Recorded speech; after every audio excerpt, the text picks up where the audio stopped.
Hi everyone, I am Antonio Reyes, and I am going to talk to you all about gay marriage. Now, just like the speech that we had on prostitution, this is not going to involve the values or the morals that we have believed or instilled into society because of religious beliefs. This will be solely based on the facts. Or, yes, the facts.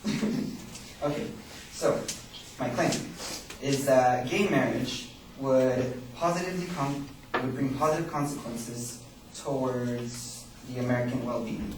What I mean by the American well-being is economically and the views other nations have on American citizens regarding acceptance in race, religion, sexual orientation, etc. The American spirit refers to the overall acceptance and patriotism of our laws that we practice and uphold through our government and are mandated at birthright.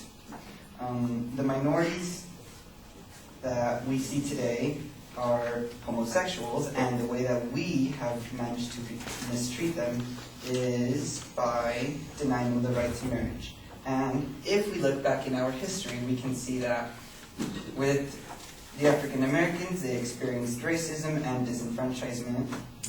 The women were stripped of their, well, they weren't stripped, they weren't given voting rights, and currently there's still the controversy over abortion.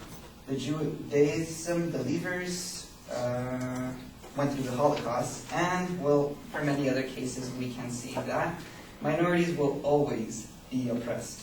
Now, what can we do about this? Well, in these modern times, we've managed to have a strict and very common belief, especially amongst the youth, of practicing acceptance and equality for all. Now, how can gay marriage be beneficial to American well-being? Well, for starters, gay marriage has benefits to it, just like with any marriage, and these benefits will lead to more money in the hands of, well, the same-sex couple, which can help aid our economy.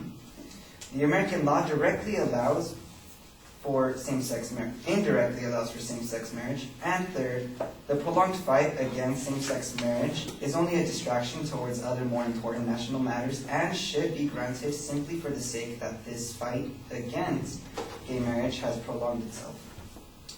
Now, first secondary claim is, well, let's start with the opposition. The opposition glorifies that gay marriage or same-sex marriage is unsuccessful in its nature, claiming that same-sex marriages do not last long and are dysfunctional. But this is simply untrue. According to the provisional data of the Census Bureau of the Centers of Disease Control and Vital Statistics System, 5 out of 10 states, plus the District of Columbia, with the lowest divorce rates per 1,000 people of the 44 states plus DC, that had available data, are among 9 jurisdictions, a group that includes 8 states and the District of Columbia, that currently perform or recognize gay marriage.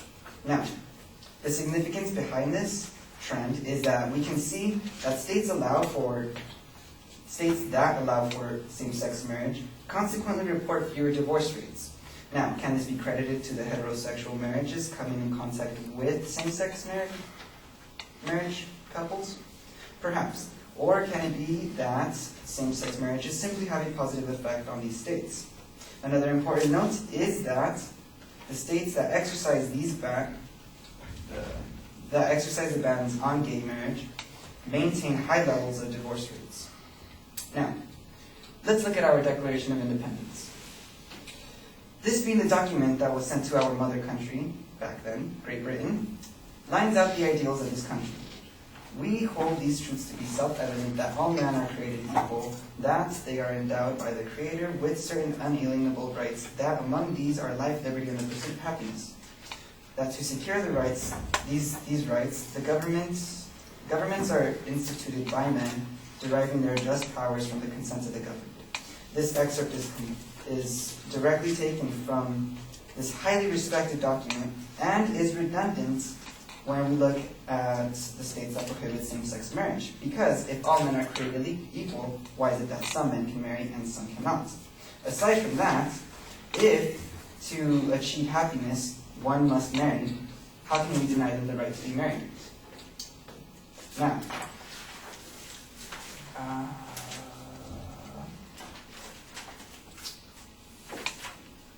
my last secondary claim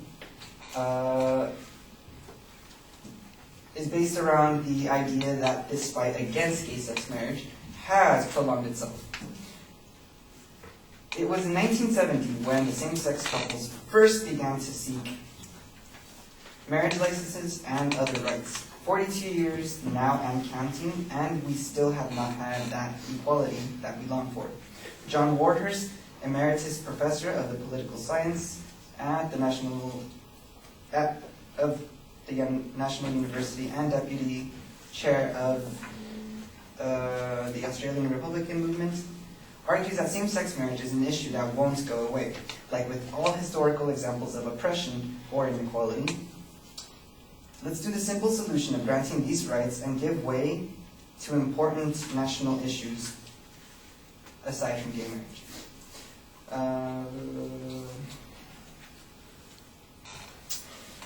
The significance of finally accepting these same-sex marriage is that overall the U.S. will look more accepting as a nation and will have a better image towards the American people.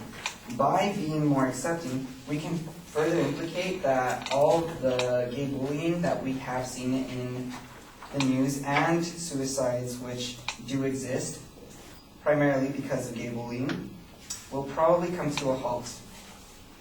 And that is not it. So in conclusion, same-sex marriage will be beneficial to society because denying the LGBT community the right to marriage will go nowhere. The fight towards equal rights will continue and their goals will not be reached. Well, they will continue until their goals are reached.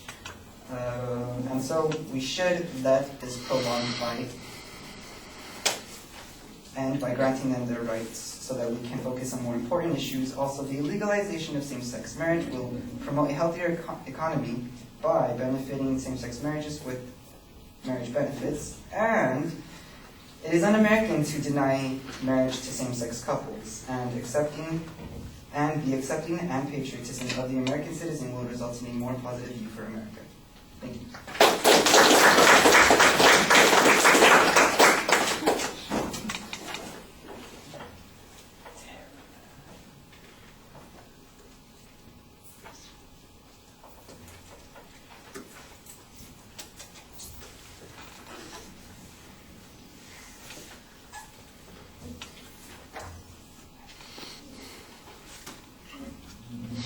Antonio, I'm going to recommend that you look at the Callan book because you've got a lot of language in your sentences that is way more complex than it needs to be. You've got to simplify your ideas, especially for an oral presentation.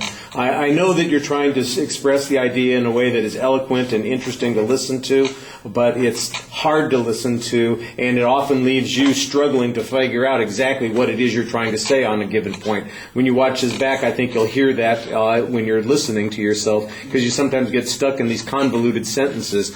Even the phrase that you have in your proposition, American well-being, that is, kind of an esoteric idea, but you've got to simplify it down to something much simpler, that allowing gay marriage will benefit America. Let's just keep it simple like that, or American thought, or something like that. You're trying to find this way of elevating it, and instead of elevating it, you're obscuring it. So I think that that's a problem in a lot of places in the speech. I think that you need a little bit better evidence on a couple of points too. For instance, the claim that there is more stability in gay marriages because gay marriages are allowed in states that have the lowest divorce rates. Since none of that data is about the gay divorce rates, and it's just about the general divorce rate, I think that that's a huge inferential leap that you're making on that particular point.